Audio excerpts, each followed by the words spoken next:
Salute to all the diehards. This is Diehard Giants Live, and I'm your host. I am Jarrell on IG and Twitter. Welcome to Week 6. This is Week 6 look ahead. Giants versus the Bills. Giants head over to Buffalo Sunday Night Football, another prime time game. I don't know how much to say about this game. You already know how our guys are playing. Bills are a very good team. Um, I don't know. Hopefully, we get you guys out of here early. Like I said, the Giants are 1-4. Bills are 3-2. Um, Bills are one of those teams that's actually, contending for the Super Bowl. They have an MVP caliber quarterback. They have a very good coach, very good defense. While the Giants, we're probably not going to be with Daniel Jones. He's out. You guys already know how our offensive line has been working this season so far. In the first 5 weeks, it's going to be a tough game. For the injury report, yeah, man, it's injuries all over the place this week. As you can see, the list is a lot longer than it has been. Daniel Jones isn't playing. Azeez Ojulari is out with an ankle. Matt Pert, who's our swing tackle, but he is an integral piece since Andrew Thomas will be out again. So that's two tackles down. JMS with a shoulder injury, so he's going to miss another week. Brian Dable was actually kind of, being, he's not saying. Let's just say he's not saying much about JMS injury. We still don't know whether it's going to be long term or short term. Obviously, he's trying to work back to play. He's a rookie. He needs those reps.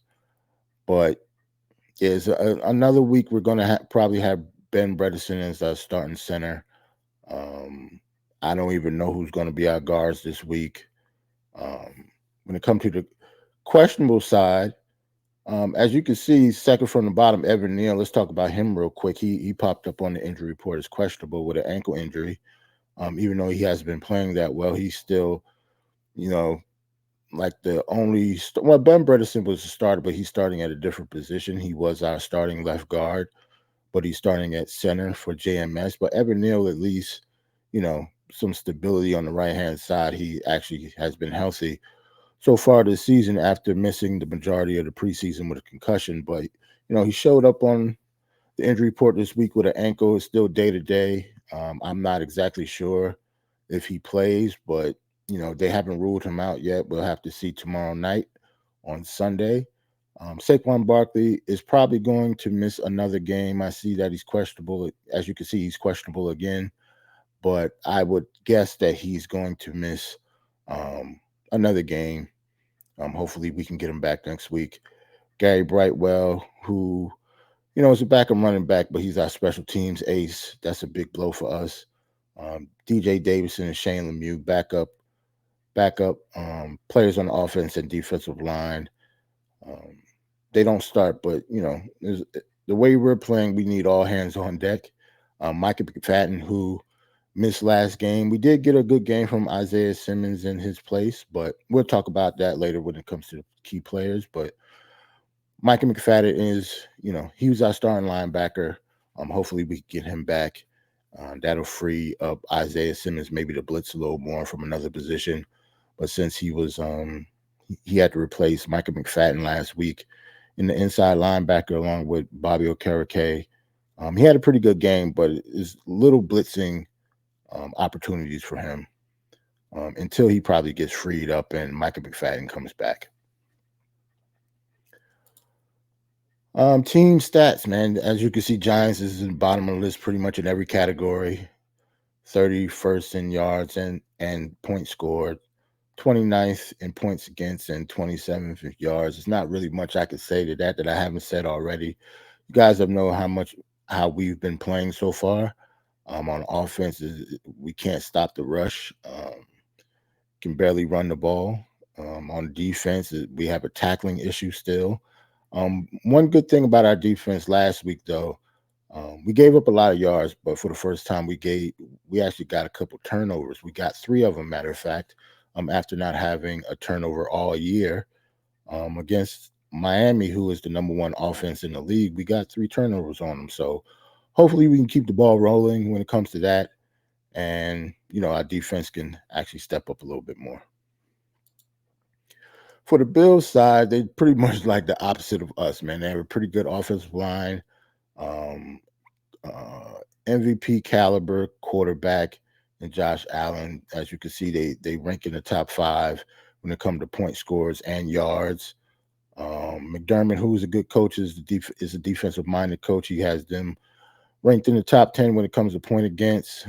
Yards is 12th, which is respectable, but they're a pretty good team on both offensive and defensive side of the ball.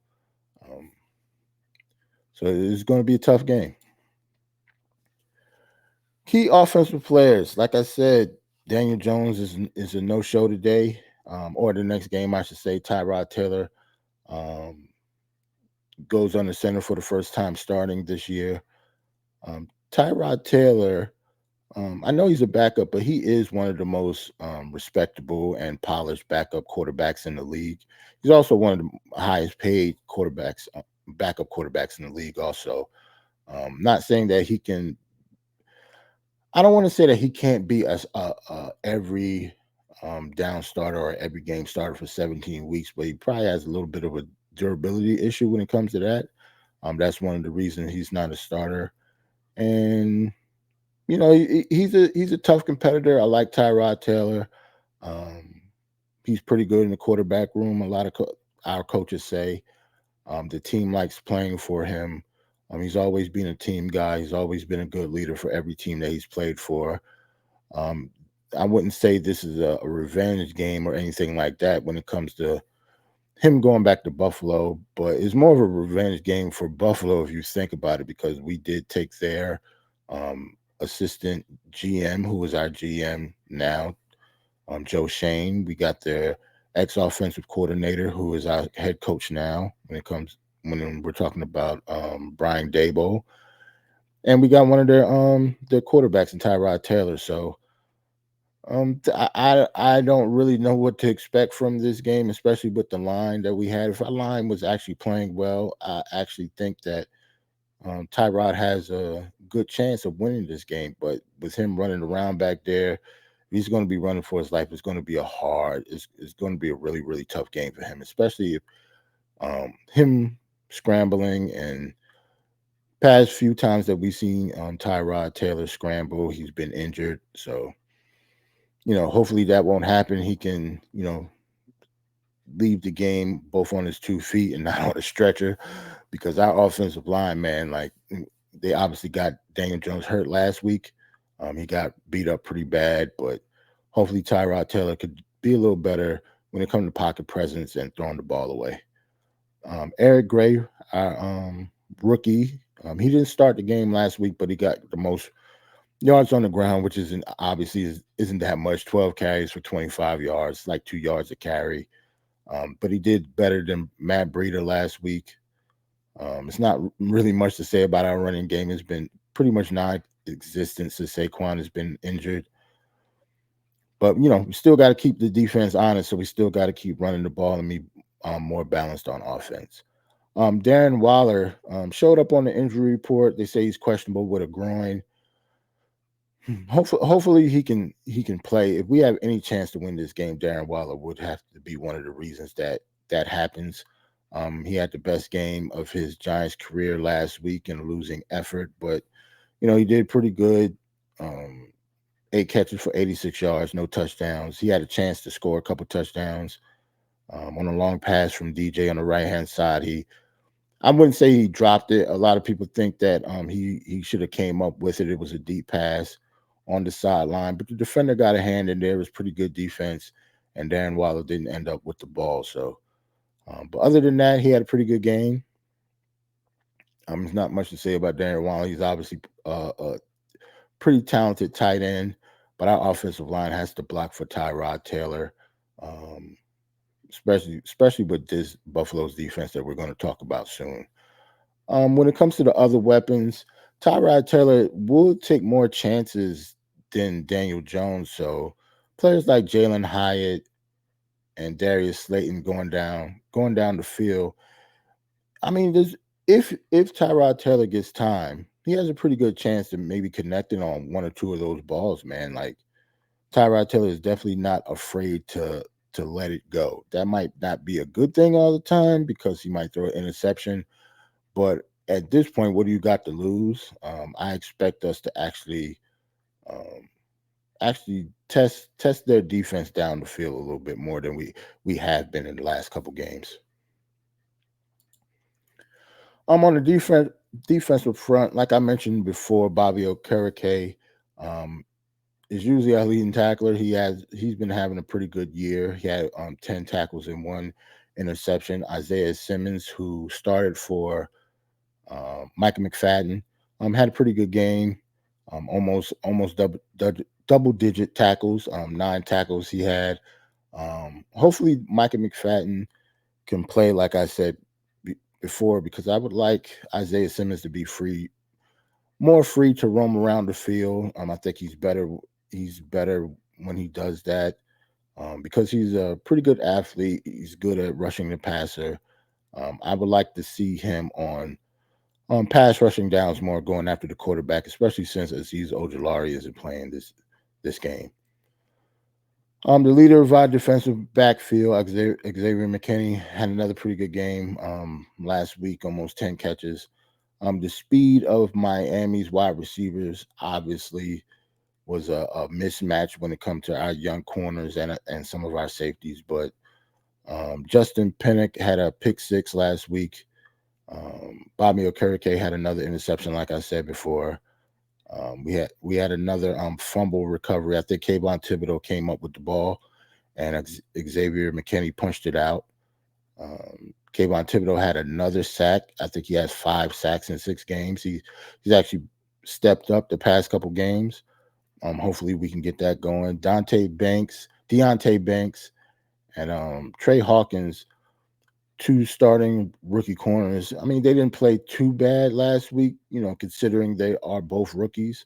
But that's a hard task to ask for 2 rookies to play, two fast veteran wide receivers in Tyreek Hill and Jalen Waddle.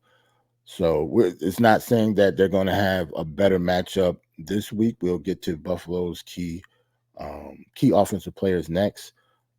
This their pair of wide receivers and their weapons are probably just as good as Miami's. They're just a little different because they're not as fast.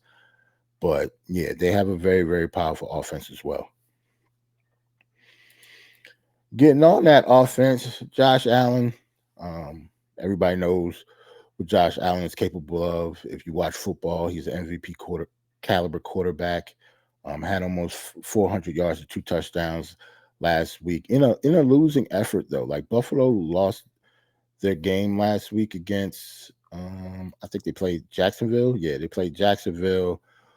Lost the game 25-20 in Jacksonville. Jacksonville played them pretty tough, but Josh Allen is always going to get his numbers. He had, like I said, almost 400 yards in the air. He didn't have many yards on the ground. I think that was pretty much one of the reasons that Buffalo didn't win the game. They kind of got away from running the ball. Josh Allen had 14 yards on the ground, but their running backs, James Cook, Latavius Murray, and Damian Harris is, I think, one of the best trio of running backs in the league. But how their offense is shaped, they don't really run the ball that much. It's usually Josh Allen controlling everything. He likes to pass the ball. Stephon Diggs and Gabe Davis are one of the best pair of wide receivers in the NFL. Stephon Diggs is arguably a top 5 wide receivers in the NFL. Last week against Jacksonville, 8 catches, 121 yards, and a touchdown. Gabe Davis had triple digits on the yards category as well. So yeah, they can score from anywhere on the field. Josh Allen is all world. If our defense can pressure him a little bit, hopefully we can cause a couple turnovers, because Josh Allen is known to throw an interception or 2.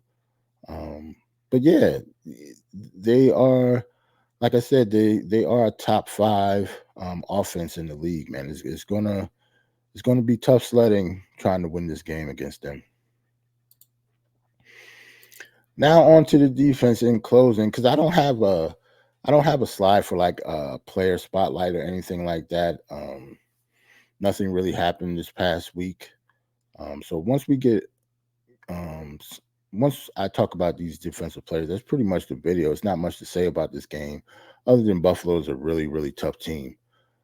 For their defense, Terrell Bernard and Kyrie Elam, they're two young two young defenders that Buffalo got last year in the draft. Terrell Bernard led the team, as you can see, with 16 tackles last week. He had a hell of a game. Kyrie Elam had double-digit tackles as well, playing free safety. And Ed Oliver had 9 tackles and 1 sack. He leads their defensive line. Um, One thing about Buffalo, they don't blitz a lot. And them being one of the best defenses in the league, that's kind of saying something that they can actually have just 4 or 5 people rush and get to the quarterback without blitzing all the time. AJ Epinesa is a very good pass rusher. They're finally getting Von Miller back, who hasn't played all year until last game. He didn't do much the last game. I watched their game against Jacksonville. He didn't do much, but that was his first game back off an ACL tear. I expect him to be a little more active this game. But yeah, Buffalo, they get to the quarterback, man. I think they lead the league in sacks. Not only do they lead the league in sacks, they lead the league in interceptions as well. And the reason for that is because, like I said, if you're not blitzing and you can only have 4 people rushing, that means you have um, 7 people covering. So yeah, as long as they could get pressure on Tyrod Taylor, they don't have to put a lot of people in the box. They don't have to blitz. They can just pressure Tyrod, and it's going to be a tough sledding game, man. I'm looking forward to the game because I always like to see the Giants play, but I'm not looking forward to this outcome, man. Like I don't have faith that we will be in this game very much, unfortunately. Um, Bills, when you go against a team with a top 5 or top 10 offense and defense, and we're in the bottom of the league in both categories, it's going to be a really really tough game. I still, even though our locker room seems a little lost, I still have faith in Brian Dable and the rest of our coaching staff. Um, the special teams coordinator and the offensive line coach is obviously um, 2 hot topics going around in Giants Nation, saying if we can get rid of or should get rid of either one of them.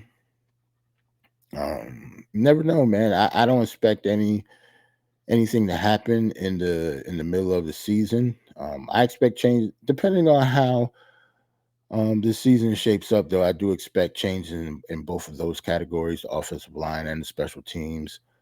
Brian Dable might make a couple changes, or Joe Shane might force him to, being the GM. But until then, we're gonna have to just keep riding with our team, man. You know how we do. We die hard fans. We die hard Giants fans. I named this channel that for a reason. We're gonna keep watching. We'll be back at halftime during the game. The game will probably start around 8:15, 8:20ish. So I'll probably be on um, a little after halftime in the beginning of the third quarter. That's how it has been the past few weeks. So probably like around 9:30, quarter to 10, I'll be on. I'm not sure who I'm going to be on with that day, but I will definitely be there. Um, Rain, sleet, or snow, uh, down 20, up 20. Like I said, every week, every time I come on at halftime, where it's a deficit and we have to come back. So we'll see how it goes. That's all why we have to play the games. Players play the games, got to show a little bit of pride, and get the job done. So I'll see y'all. Like and subscribe to the channel. This is week 6 look ahead. Peace.